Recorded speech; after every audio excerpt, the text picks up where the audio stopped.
Russian drones now breaching into NATO airspace in Poland, Estonia, and Denmark. Does Ruth's drone wall reflect a real deterrence or just a scramble to close the glaring gaps when it comes to collective defence in the NATO countries? Well, it cannot constitute a deterrence as yet because this is a scheme, an idea, which will take years to fulfill. Um, and the Europeans are not all agreed to it, even the East Europeans. Germany, a Central European country whose participation presumably would be necessary, that the defense minister has cast doubt already on this concept because he thinks there are priorities, other priorities to build a European defense, not a a drone wall, which is problematic and an embryo idea. Well, as you said there, that there's a lot to do when it comes to the NATO eastern flank. Now, also his administration is pivoting away from Europe. Can NATO's eastern flank truly rely just on the EU drone funding alone, or as you said there, that we need more for this, and that there has to be a better stopgap for deeper transatlantic fractures within the NATO alliance? Yes, it's uncertain. Everything about President Trump is uncertain. Is he pulling out of Europe? Yes, he wants to see Europe spending more, but he's given cast iron guarantees to Poland, the most exposed big country in Eastern Europe, the most important country in Eastern Europe. He's given cast iron guarantees that he would never abandon them. So NATO and the Europeans in NATO are in a difficulty. Do they rely on the United States? If so, then the United States capabilities can act as a deterrent to Russia. But do the But if they Europeans see him as a reliable partner at this point in time?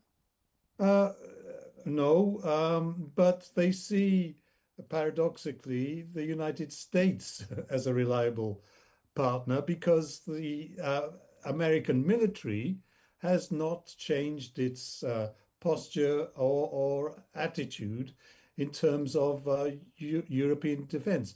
But not only that, European defense is essential for United States defense because only Russia has nuclear weapons. And being in Europe means that these nuclear weapons can be countered, deterred, be for at the most forward basis possible. So if Ukraine repays a 2 billion loan, the billion euro loan, only when Russia pays reparations, does this legal action risk undermining both the international financial norms and Kiev's immediate battlefield needs if they aren't able to pay the loans immediately? Of course, this idea of using these 300 billion euros of Russian money in Europe has been around for a long time, and various ideas have been mooted in terms of using the interest and loans and so on. The bankers and the countries who are most concerned about opposing this idea believe that if the Russian money is used in this way, then the whole banking system, in terms of confidence, will erode. So the legality of it all, is it something that is legally possible for the EU to use, frozen assets from the Russians? Well, it's maybe not legally correct, but the Europeans will say, find an excuse, find a way, find an arrangement to say Russia has violated international law. Therefore, we have to compensate the Ukrainians who have been victims of this violation. And so the Europeans, maybe it's not legal, Yes. but it's they would say it's legitimate. Yeah, but again, there are also other, European partners that possibly could legally challenge this idea, being, like such as Belgium, or the European Central Bank itself is a bit, on the fence about this. How can the EU survive this legal challenge and still deliver the drones at the same time for the Ukrainians so that they can, create some sort of counteroffensive against the Russians? Well, what this money is about is an addition to the uh, huge amount of funds that the European Union and the UK have committed to Ukraine. So it's a significant additional amount, but it's a sign that the Europeans are running out of money and have other domestic priorities of their own. And so this war is having a strain on European finances, just as it's having a strain on Russian finances. Well, yeah. Also, Mark Rutte is pushing for the 5% GDP defense spending. Is this a signal that Europe's new quote war readiness driven by just strategy, pure strategy, or is there a real fear, that the Trump-led US withdrawal from European security is a good possibility? I think it's both.